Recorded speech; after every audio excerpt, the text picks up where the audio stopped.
ভায়োডিন 10%। ভায়োডিন 10% হলো একটি antiseptic solution.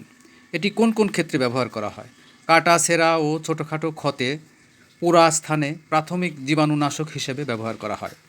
অপারেশনের আগে ত্বক জীবাণুমুক্ত করতে এটি ব্যবহার করা হয়। ক্ষতস্থানের সংক্রমণ প্রতিরোধে, ঘা বা আলসারের চারপাশ পরিষ্কার রাখতে এই মেডিসিন ব্যবহার করা হয়। এটি কোন কোন রোগের জন্য ব্যবহার করা হয় না? যেমন দাঁত, চুলকানি, ফাঙ্গাল সংক্রমণের চিকিৎসার জন্য এটি ব্যবহার করা হয় না। ব্রণ দূর করার ওষুধ এটি নয়।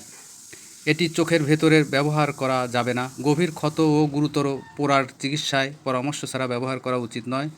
এটি ব্যবহারের নিয়ম: আক্রান্ত স্থান পরিষ্কার করে ভায়োডিন 10% অল্প পরিমাণে লাগান। প্রয়োজনে চিকিৎসকের পরামর্শ অনুযায়ী ব্যবহার করুন। আয়োডিনের অ্যালার্জি থাকলে ব্যবহার করবেন না। দীর্ঘদিন ব্যবহার করার আগে চিকিৎসকের পরামর্শ নিন। ভিডিওটি ভালো লাগলে লাইক, কমেন্ট ও সাবস্ক্রাইব করতে ভুলবেন না। ধন্যবাদ।